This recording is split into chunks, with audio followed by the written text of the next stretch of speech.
Géraldine Ostein, c'est bien prononcé? Wow. Qui est docteur en sciences de l'éducation et de la formation et qui est fondatrice, directrice d'IDS Développement. Et donc, Géraldine, elle va nous parler d'un thème qui est, je trouve aussi assez intéressant, de la déliance du patient à la reliance au patient, un parcours de transformation des infirmiers en psychiatrie programmée. Point d'interrogation. Programmée. Point d'interrogation. Géraldine. Bonjour. Donc, effectivement, j'ai un petit peu modifié le titre de la présentation, mais ça n'a pas d'impact majeur. Voilà. Donc, en deux mots, je suis donc Géraldine Ostein. J'ai, comme le disait Chantal, je ne suis pas soignante, je ne suis pas infirmière. Mais c'est une expérience professionnelle dans le service de gestion des ressources humaines d'un établissement de santé qui m'a fait entrer dans la recherche. Je souhaitais, dans un premier temps, m'intéresser à l'adaptation professionnelle des professionnels de santé ayant obtenu un diplôme de l'Union européenne, donc dans les établissements français, et puis ne trouvant pas de terrain de recherche pour développer cette question-là, eh bien, je me suis orientée un peu par hasard vers la psychiatrie.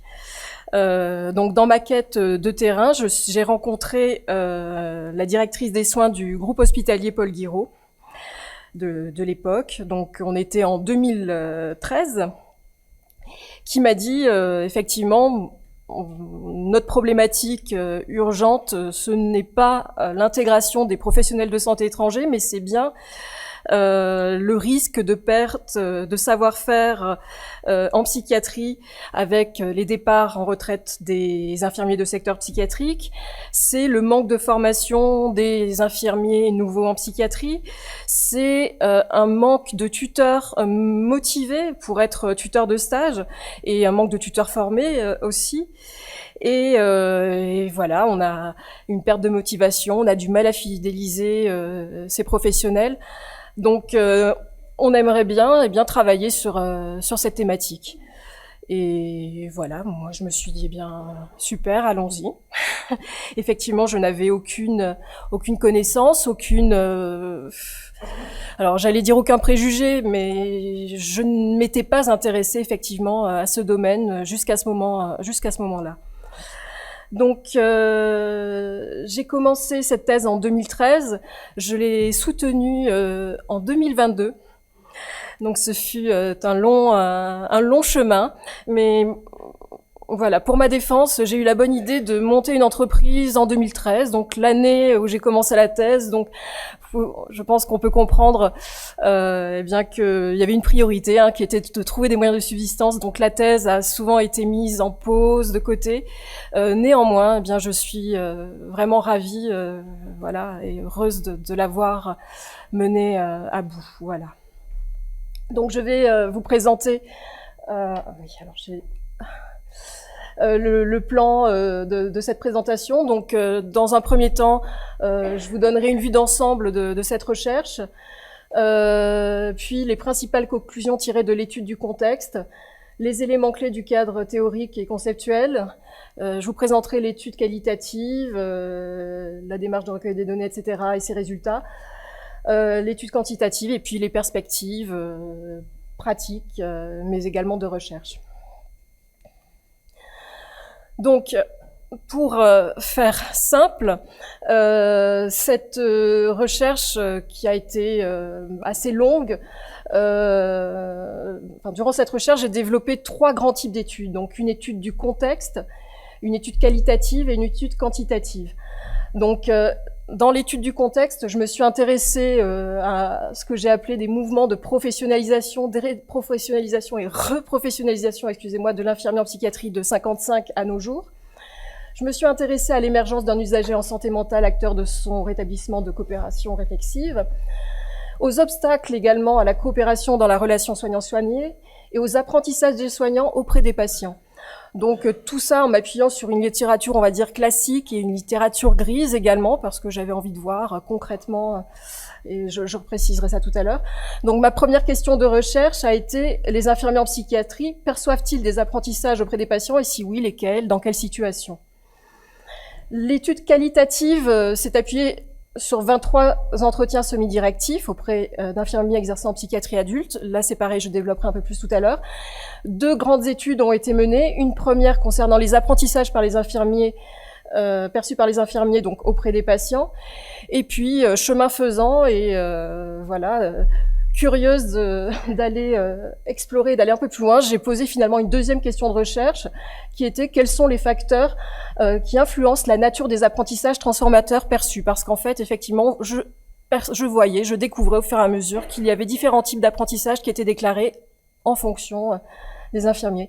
Donc j'ai fait cette deuxième étude, et parmi les facteurs qui pouvaient influencer ces apprentissages, eh bien j'ai trouvé la prenance, les genres professionnels, bio, psycho, sociaux, la reliance, la déliance, des données biographiques, des vécus professionnels. Donc là c'est pareil, je vais revenir là-dessus, et donc ça m'a conduit à mener plusieurs types d'analyses, thématiques, lexicométriques, par théorisation ancrée. Enfin, je me suis beaucoup amusée. Et j'ai vraiment exploité à fond ces 23 entretiens, en tout cas en les observant depuis avec plusieurs types de lunettes. Voilà. Donc derrière, 2 régimes d'hypothèses ont émergé. J'étais résolument dans une démarche empirico-inductive. Donc 2 régimes d'apprentissage perçus par les infirmiers auprès des patients. Je détaillerai cela plus tard.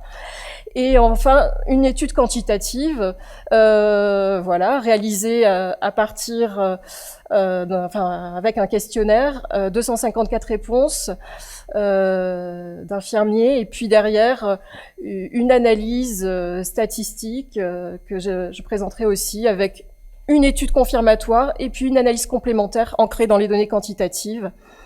D'après Glaser et Strauss, là aussi je reviendrai sur cette partie-là. Donc les résultats, 2 régimes d'apprentissage confirmés, un continuum de transformation des infirmiers en psychiatrie à la déliance, de la déliance à la reliance, et puis des profils d'infirmiers vulnérables. Voilà en synthèse cette recherche.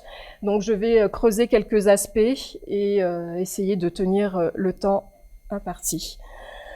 Donc, pour ce qui est de l'étude du contexte, les principales conclusions tirées de l'étude, ça tient en 2 phrases. J'ai essayé de formuler donc une première phrase avec des parenthèses. Je vais essayer d'être claire. Donc, l'idée, c'est qu'à la suite d'un mouvement de déprofessionnalisation de l'infirmier en psychiatrie, on assiste à un mouvement de reprofessionnalisation, mais aléatoire et inégal.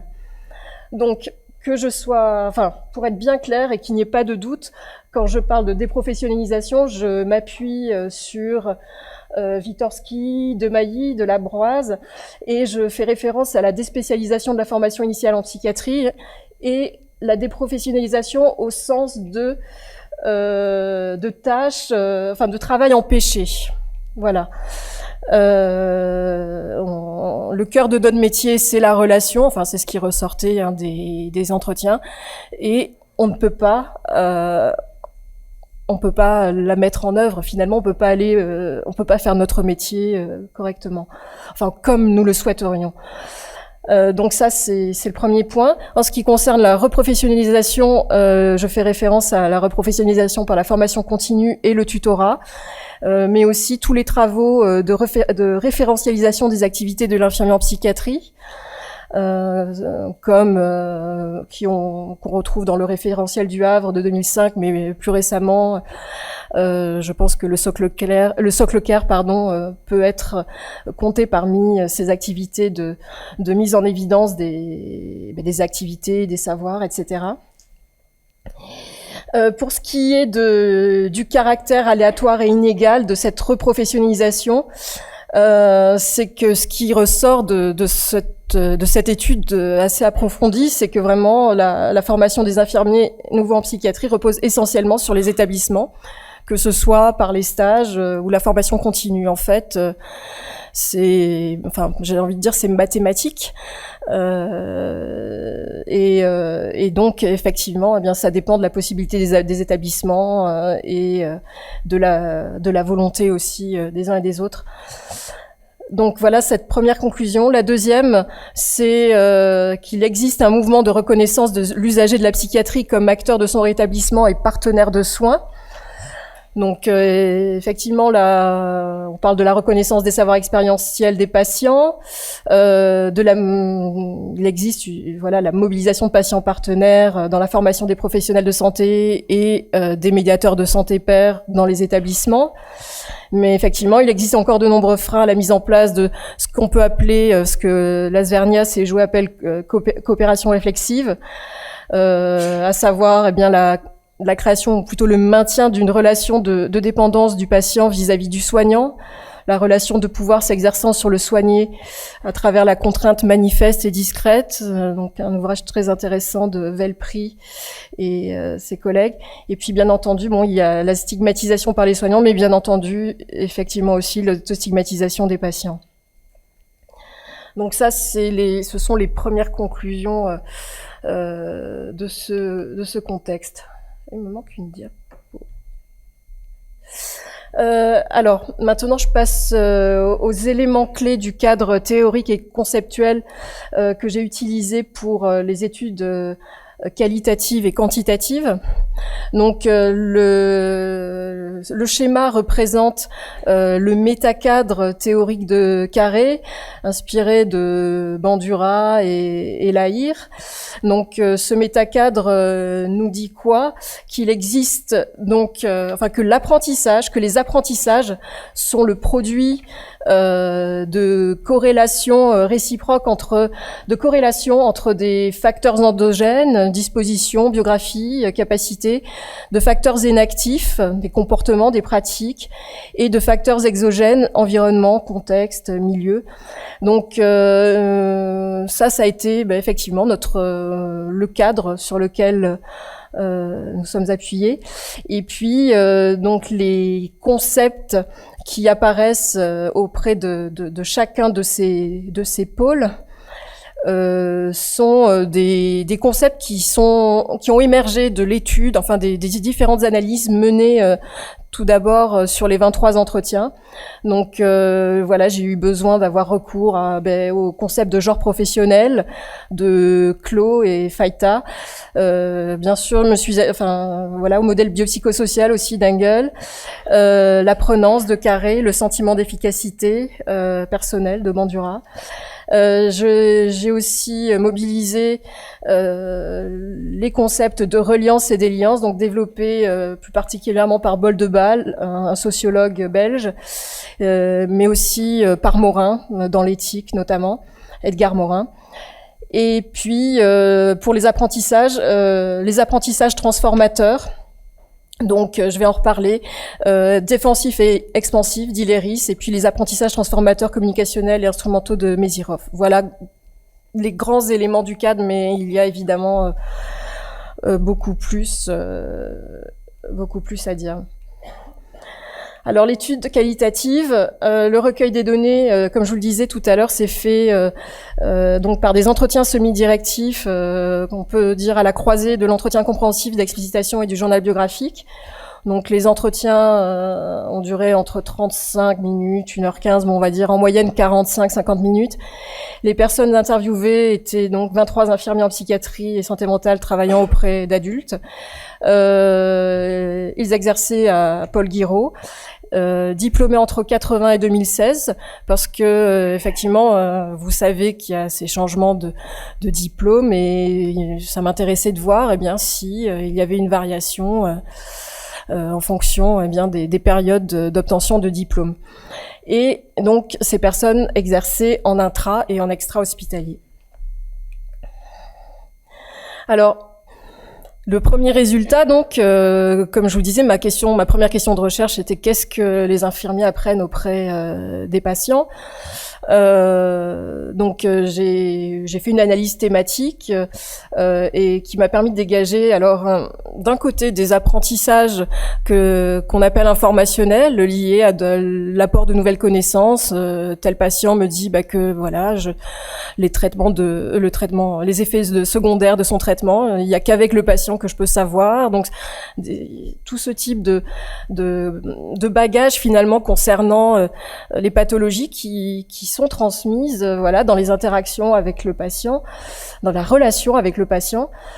Il y a un autre type d'apprentissage, moi, qui m'a interpellée, c'est finalement, j'ai découvert que c'était des apprentissages transformateurs. Et l'apprentissage transformateur, donc selon c'est Méziroff, le père, on va dire, de ce type, de ce concept, mais Hilleris l'a repris. Et le concept d'apprentissage transformateur comprend tout apprentissage impliquant un changement dans l'identité de l'apprenant. Donc c'est quelque chose en fait qui modifie la personne de façon plus profonde. C'est pas seulement une évolution des cognitives. Méziroff est là-dessus.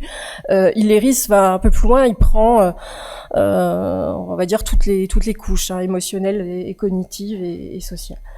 Donc voilà ce qui est ressorti. Donc trois grands types d'apprentissage. Le premier, c'était un apprentissage du renoncement au pouvoir soignant. Alors peut-être que j'aurais dû le mettre entre guillemets, mais c'est ce qui m'a été dit.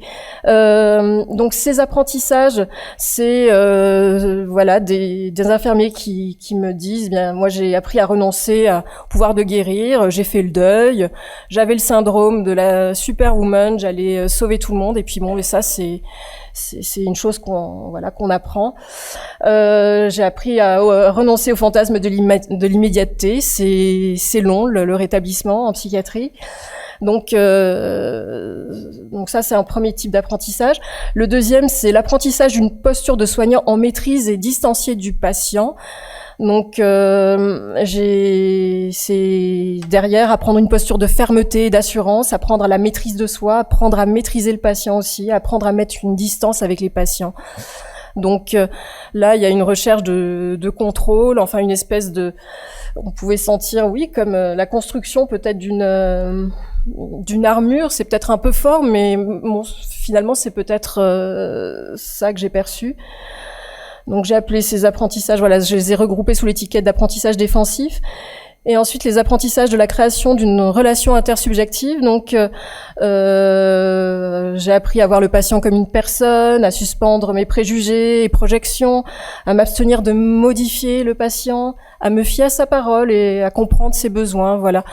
Donc c'est effectivement les verbatims sont beaucoup plus riches que ça, mais voilà. Et ces apprentissages, donc j'ai pu les mettre sous l'étiquette d'expansif parce qu'ils sont liés aussi à les défensifs. Donc ce sont des apprentissages qui sont faits à mon corps défendant. J'ai pas le choix, je suis obligée j'avais pas envie d'apprendre à être en maîtrise à ce point-là. J'avais pas envie.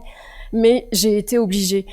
L'apprentissage de la relation, expansif, est lié à un sentiment d'amélioration de la situation, à une émotion positive.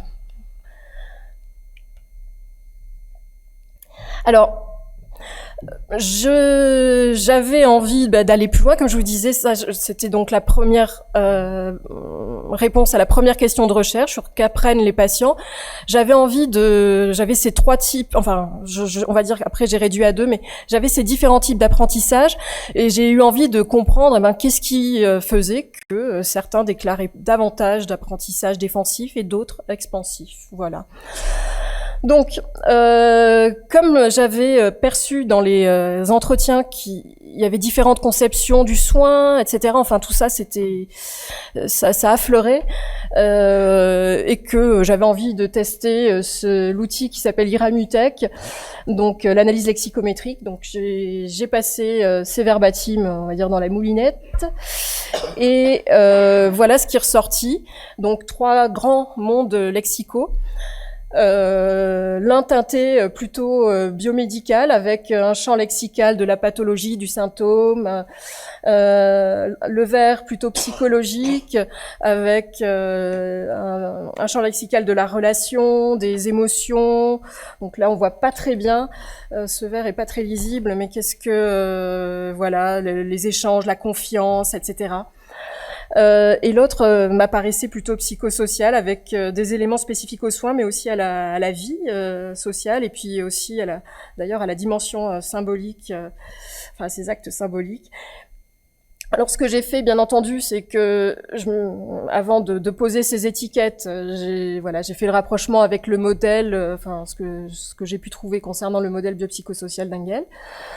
Donc et ce que j'ai fait, c'est que j'ai créé un cadre, comment dire, on va dire que ça c'était comme de l'archéologie aérienne, voilà, je repère d'en haut de grands mondes lexicaux, et puis ensuite voilà, je suis allée un peu fouiller un peu sur le terrain. Donc j'ai créé un cadre d'analyse à partir de 6 objets professionnels: le rôle de l'infirmière en psychiatrie, les modalités de compréhension du patient, les modalités de soins, la compétence infirmière valorisée, les caractéristiques du patient appréciées, et peut-être l'attrait pour un aspect particulier de son métier.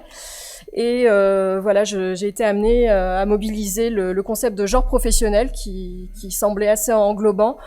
Et voilà, je suis allée chercher dans mes verbatims des manifestations voilà, d'un genre plutôt biomédical, plutôt psychologique ou plutôt psychosocial. Donc voilà, par exemple, pour les manifestations du genre biomédical, j'avais pas forcément de verbatim sur le rôle de l'infirmière en psychiatrie. En revanche, voilà, quand on me disait finalement les enfin, pour moi, c'est une nécessité et une activité quotidienne d'observer le patient. J'utilise le tableau des symptômes, voilà. Enfin, voilà. Pour moi, c'est un savoir de référence. J'ai une pratique de diagnostic, etc. Enfin, voilà, voilà, j'ai construit ça, comme je vous disais, à partir de ces différents éléments, avec l'idée aussi derrière de faire un questionnaire. Voilà. Donc, je vais continuer.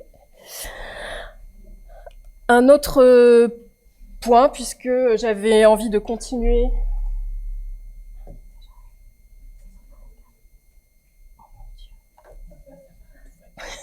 Oh, ça va pas. Donc je suis très à la bourre, vous avez compris. J'imaginais absolument pas à ce point-là. Mais c'est trop court.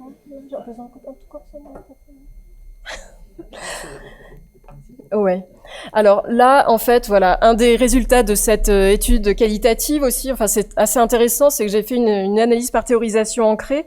Donc l'analyse par théorisation ancrée, c'est j'arrive face à mes verbatims sans grille préalable, et j'interroge mes verbatims en me demandant mais qu'est-ce qui se présente ici, qu'est-ce qui se passe, et donc ça m'a permis de dégager ce qu'on appelle des propriétés, et puis ensuite des catégories conceptualisantes que j'ai associées au concept de reliance et déliance, parce que voilà, il n'est pas enfin on peut sortir de l'induction in fine.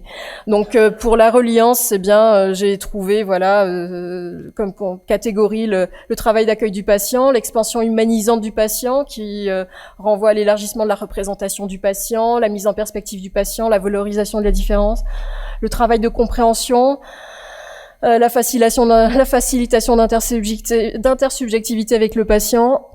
Donc maintenant que je sais que j'ai plus le temps, ça va être compliqué.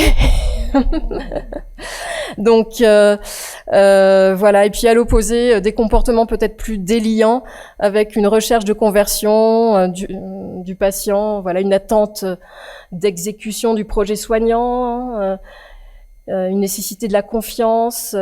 Qu'est-ce qu'il y a aussi qui est intéressant. Dans la réduction du patient, il y avait l'anticipation d'incapacité qui était quelque chose aussi d'assez fréquent. Donc voilà un petit peu ce qui est ressorti de ces études. Donc je vais passer directement à l'étude quantitative. Donc 254 réponses à un questionnaire réalisé à partir des verbatims. Donc parmi les voilà, je propose quelques extraits du questionnaire. Donc là j'ai un extrait du blog Reliance Déliance qui reprend des phrases, alors bien entendu un peu revues, mais qui ont été dites plus ou moins dans voilà. Donc et je vais donc pour les genres biopsychosociaux, j'ai pas le temps, je vais continuer. Alors, ce qui m'intéresse de vous montrer peut-être davantage, c'est que donc il y a eu une étude confirmatoire, mais il y a eu aussi une étude comment dire, une étude par ACP, donc analyse en composantes principales. Qui a permis de faire émerger quatre grands profils. Alors c'est compliqué, peut-être. Je vais rentrer un peu plus dans les détails. Je vous ai donc les 4 grands profils, c'est déliant, apprenant, désengagé, enfin reliant et désengagé. Alors, je vous ai parlé donc du genre biopsychosocial tout à l'heure. Je vous ai parlé de déliance, donc les caractéristiques saillantes de ce profil sont plutôt un genre professionnel biomédical, des apprentissages transformateurs défensifs, une responsabilisation du patient dans l'échec du soin et une déliance du patient, déliance donc DLCE. Donc voilà, j'ai mis quelques verbatims qui correspondaient par exemple au genre biomédical. Ma mission, c'est avant tout de veiller à l'observance du traitement pour une diminution des symptômes de la maladie. Ce que j'apprécie particulièrement chez le patient, c'est quand il devient capable d'être compliant aux soins et d'observer son traitement.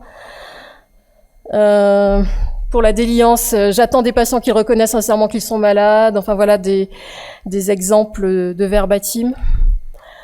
Je suis très maladroit. Non.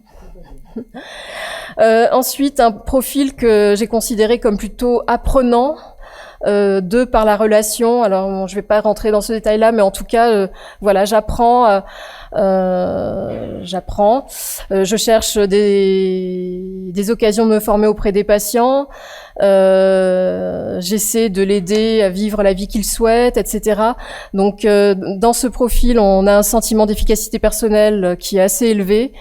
Une apprenance élevée aussi auprès des patients, des apprentissages plutôt expansifs, je vous en ai parlé tout à l'heure, un genre professionnel plutôt psychologique, et puis des dimensions de la reliance au patient, la compréhension objective, l'expansion du patient, c'est-à-dire je suis capable, je vois le patient autrement que comme un patient, je le vois comme un parent, un professionnel, etc. Ensuite, le profil reliant, se caractérise par une expansion du patient, un accueil inconditionnel du patient. Donc, dans l'accueil inconditionnel, il y a la suspension des préjugés, etc. La facilitation d'intersubjectivité et le travail de compréhension subjective du patient. Donc, on voit que ce sont des infirmiers qui sont plutôt engagés dans la recréation quotidienne d'une relation d'humain à humain. Et puis enfin, il y a un profil que j'ai nommé désengagé, parce que finalement, les apprentissages, il y avait peu d'apprentissages déclarés, une apprenance auprès des patients plutôt faible, un sentiment d'efficacité aussi personnelle faible. Je suis ni bio, ni psy, ni social. Alors bien sûr, c'est caricatural de le dire comme ça, mais voilà. Et puis ma compréhension objective du patient est aussi faible. Donc une espèce de désengagement. Donc pour terminer, je suis dans les dernières minutes. Donc ce qui est ressorti, parce que ce que je vous ai montré tout à l'heure, effectivement, c'était des variables quantitatives sous forme de flèches. Et là, ce sont derrière ces flèches, derrière cette figure, il y a aussi une autre figure avec des individus, bien sûr. Et les individus donc qui correspondaient au profil des liants, par exemple, c'était ce sont des infirmiers qui ont une faible expérience en psychiatrie, une expérience intra-hospitalière plus importante que l'extra-hospitalière. Les apprenants, eh bien, on voit que l'expérience en psychiatrie augmente entre 6 et 16 ans. Les reliants, c'est 16 ans et plus. Et puis on voit aussi que sur les profils de droite, l'expérience extra-hospitalière est supérieure à l'expérience en intra. Et pareil, sur les profils de droite, on voit que ce sont des personnes qui ont suivi une formation en psychiatrie en plus de la formation d'infirmier. Alors que sur les profils de gauche, eh bien, il n'y a pas eu de formation en psychiatrie en plus de la formation d'infirmier déclarée. Donc l'impression que ça donne, c'est que donc au-delà de l'impact de la formation, de l'expérience, c'est qu'il y a aussi un impact de l'intra et du lieu d'exercice finalement. Et donc c'est vrai que ce qui a pu ressortir dans des témoignages d'infirmiers, c'est que généralement on commence par l'intra et ensuite on va en extra, mais derrière, eh bien, ça produit aussi certainement des vulnérabilités, des infirmiers vulnérables. Alors, juste, je termine, mais j'ai fait un rapprochement avec le continuum de transformation lié au stade de développement de Benner. Et finalement, j'ai trouvé que mes déliants, ils avaient un lien avec les débutants avancés, les compétents de Benner, les apprenants avec les proficients et les experts, les reliants avec les experts. Il y a une grande voilà. Et Benner ne l'a pas identifié comme un profil, mais effectivement, le profil que j'ai caractérisé de désengagé ressemble aussi à ceux décrits par Rubin, une collègue de Benner, où on a des personnes qui apprennent des apprentissages cliniques faibles, voire inexistants, des patients plutôt stéréotypés, un accordage émotionnel assez faible, et une agentivité et un sentiment d'efficacité plutôt faible. Donc voilà, ce qui me semble intéressant dans ce travail, c'est effectivement de faire ressortir ce continuum, mais aussi la vulnérabilité de certains infirmiers, notamment les déliants qui sont les plus jeunes, les moins formés et exposés bien entendu à l'intra, et les désengagés faiblement expérimentés.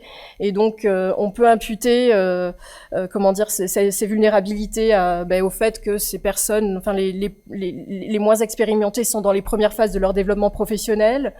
La formation initiale et continue est faible, et l'expérience intra-hospitalière est prégnante dans leur parcours. Et puis pour les désengagés expérimentés, en relisant mes entretiens aussi, il se peut qu'il y ait eu des expériences traumatisantes pour certains et non digérées vraiment. Une formation continue limitée et puis un parcours marqué aussi par la prégnance de l'expérience intra-hospitalière, pardon. Donc je ne comprends pas, il me manque une slide, mais je pense que ça tombe bien. C'est celle-là. Non. Il y a quelqu'un qui m'a... J'ai compris. C'est les perspectives. Les perspectives. Ouais.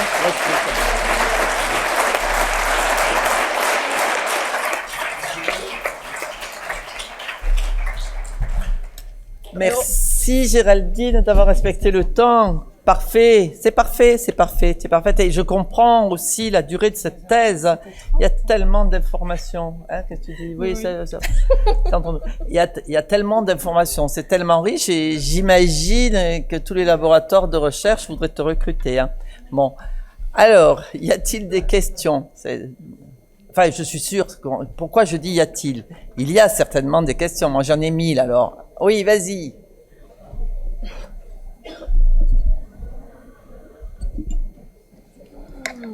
Merci Géraldine pour ta présentation et vraiment félicitations pour la solidité de ton cadre de recherche qui est vraiment incroyable. Alors, c'est très frustrant parce que moi, j'aurais aimé t'entendre beaucoup plus longtemps et plus précisément. Je reviens sur ce que tu as dit là dans la question de la posture soignante distanciée et en maîtrise. Et moi, ça m'interpelle particulièrement. J'ai l'impression qu'en fait, c'est l'actualisation d'une croyance avec laquelle les étudiants arrivent en formation, qu'il faudrait se protéger du patient, qu'il y a quelque chose qui peut être contagieux finalement, qu'il faut se construire une carapace. Ça, moi, je l'entends des étudiants. Et là, tu nous dis qu'en fait, la relation au patient, elle vient confirmer cette croyance. Il y a la nécessité comme ça de tenir une distance, une maîtrise, qu'il faut se protéger de ses propres émotions, peut-être. Voilà. Et je ne sais pas si tu peux nous en dire un petit peu plus là-dessus, nous dire si t'ont évoqué aussi cette croyance qu'ils pouvaient avoir avant d'arriver sur le terrain professionnel. Alors, de mémoire, parce que ça commence déjà à remonter un petit peu,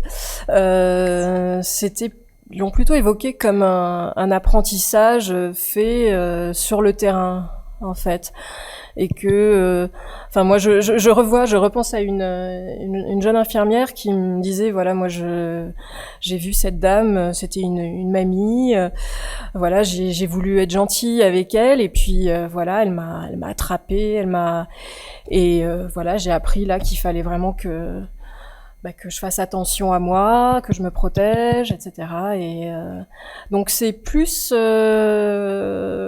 Et puis au vu de la question que je leur posais, oui, c'était plus lié à des situations vécues à l'hôpital. Enfin à l'hôpital. Oui, là pour le coup, c'était plus à l'hôpital. Ouais. Merci. C'est compliqué parce que c'est très long ce que vous aviez à présenter et on a une vision très courte. Mais j'ai plein de questions en fait. Pourquoi pas infirmier de secteur psychiatrique? Parce que on a deux professions, on a infirmier de secteur psychiatrique et infirmier diplômé d'État travaillant en psychiatrie. Tu peux répéter ta question?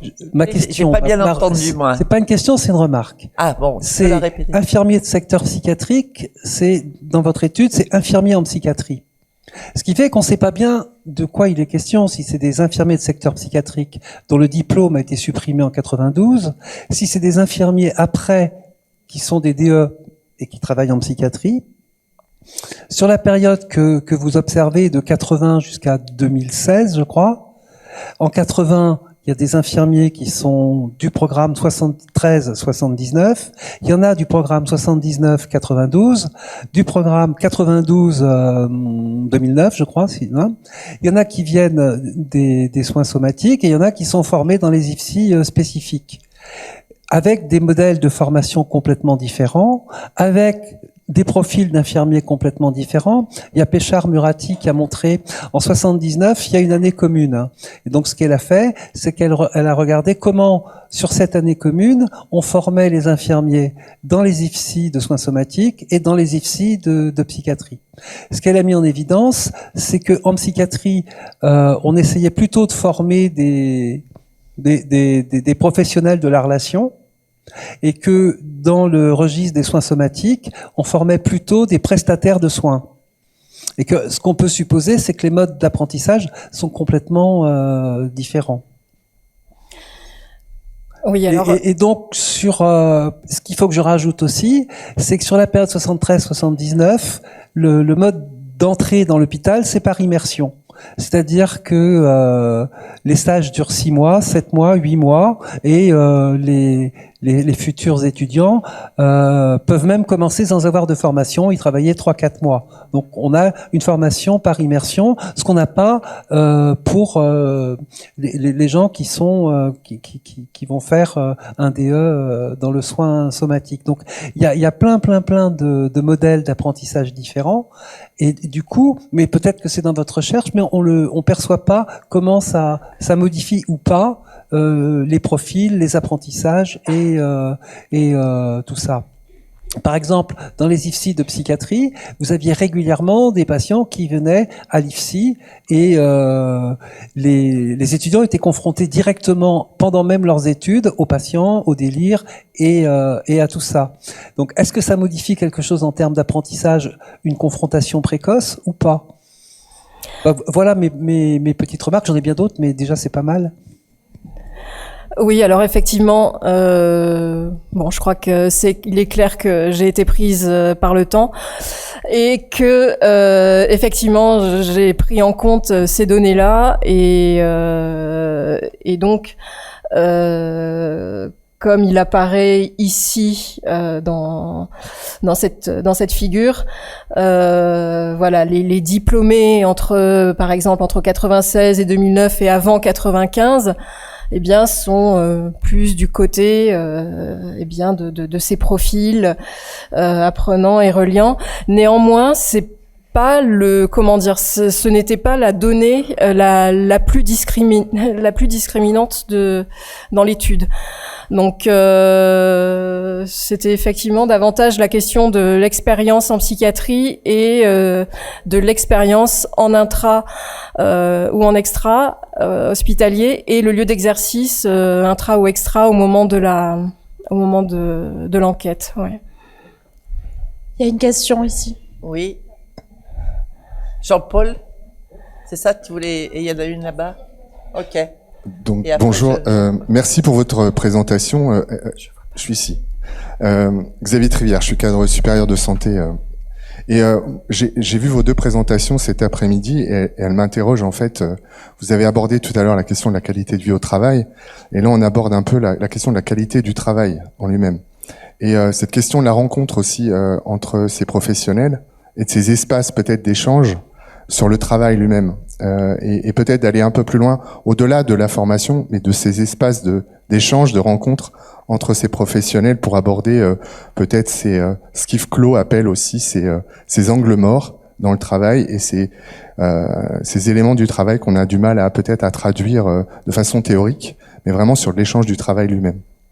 Enfin voilà, je voulais voir avec vous si dans vos recherches vous évoquiez peut-être le fait d'aller plus loin dans les échanges aussi au-delà de la formation initiale sur le travail lui-même. Au-delà, dans les perspectives. Ouais, j'y suis.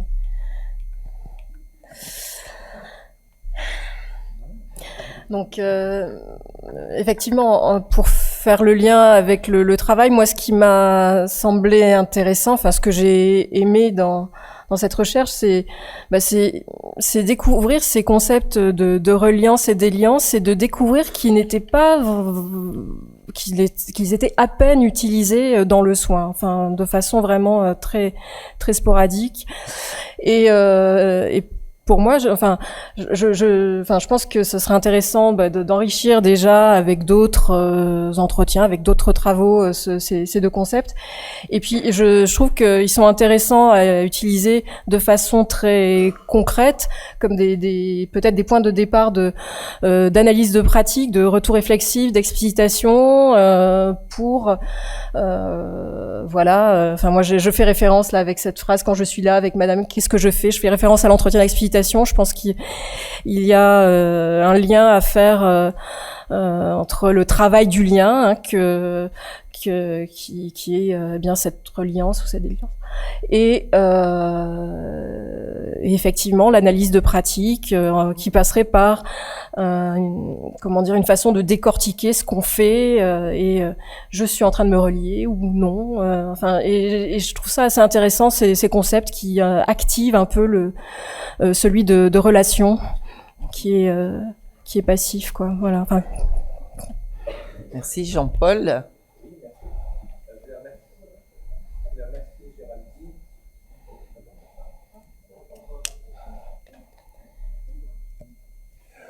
Je voulais te remercier Géraldine pour ta présentation, pour t'avoir un peu accompagné.